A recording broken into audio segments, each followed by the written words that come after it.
खेलने का बहुत शौक था। उसके पास पहले से ही बहुत सारी भैंसें थी जिनका दूध बेचकर वो अपना घर चलाया करता था। तो एक दिन उस किसान ने एक खरगोश और एक बंदर को भी अपने घर में पाल लिया। अब काफी दिन गुजरने के बाद उस किसान ने उस खरगोश और बंदर के साथ खेलने का सोचा। उस किसान ने अपने खेत में बहुत सारे छोटे छोटे गड्ढे कर दिए और फिर उन गड्ढों पर मिट्टी डालकर उन गड्ढों को बंद कर दिया और किसी एक गड्ढे में उस किसान ने एक गाजर को छुपा दिया। अब उस किसान ने खरगोश और बंदर को उस गाजर को ढूंढने के लिए कहा।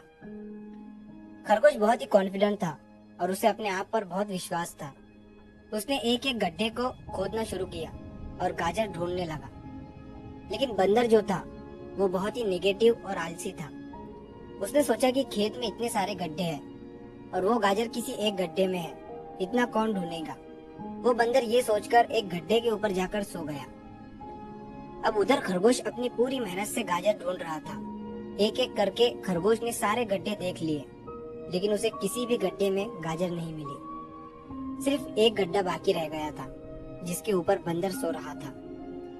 अब खरगोश बंदर के पास जाता है और उसे उस गड्ढे पर से उठने के लिए कहता है।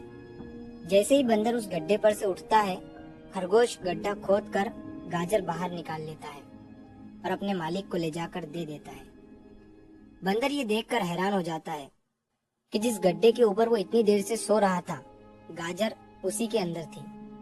वो सिर्फ एक बार खोद कर देख लेता तो गाजर उसे मिल जाती और वो मालिक की नजरों में बड़ा बन जाता। यही सोचकर वो अपने किए पर पछता रहा था। दोस्तों, इस कहानी से हमें 3 बहुत बड़ी सीखें मिलती है। पहली ये है कि हमें कभी भी अपने काम के प्रति नेगेटिव नहीं सोचना चाहिए।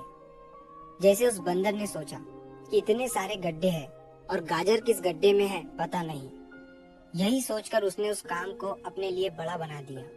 और दूसरी सीख हमें इस कहानी से ये मिलती है कि हमें एटलीस्ट कोशिश भी तो करनी चाहिए, क्योंकि हम जब तक कोशिश नहीं करेंगे किस्मत भी हमारा साथ नहीं देंगी। अगर वो बंदर जिस गड्ढे पर सोया हुआ था वहां से ही गाजर को ढूंढना शुरू करता तो उसे गाजर मिल जाती, लेकिन उसने कोशिश ही नहीं किया। और तीसरी सीख हमें इस कहानी से ये मिलती है कि हमें जल्दी हार नहीं माननी चाहिए। अब हमें नहीं पता कि हमें अपने काम में कौन से साल में कामयाबी मिलेंगी। वो 2025 हो सकता है, 2030 हो सकता है या 2032 भी हो सकता है, लेकिन हमें कामयाबी तभी मिलेंगी जब हम पॉजिटिव सोच के साथ कोशिश करते रहेंगे और हार नहीं मानेंगे। तो अगर आप इस कहानी को और भी लोगों तक पहुंचाना चाहते हो तो इस वीडियो को लाइक करो ताकि YouTube इस वीडियो को और भी लोगों तक पहुंचाए। और अगर कहानी अच्छी लगी हो तो हमारे चैनल को सब्सक्राइब जरूर करिए। मिलता हूँ मैं अगली बार इसी तरह की कहानी के साथ। तो सब्र करो, शुक्र करो और जिंदगी में आगे बढ़ो।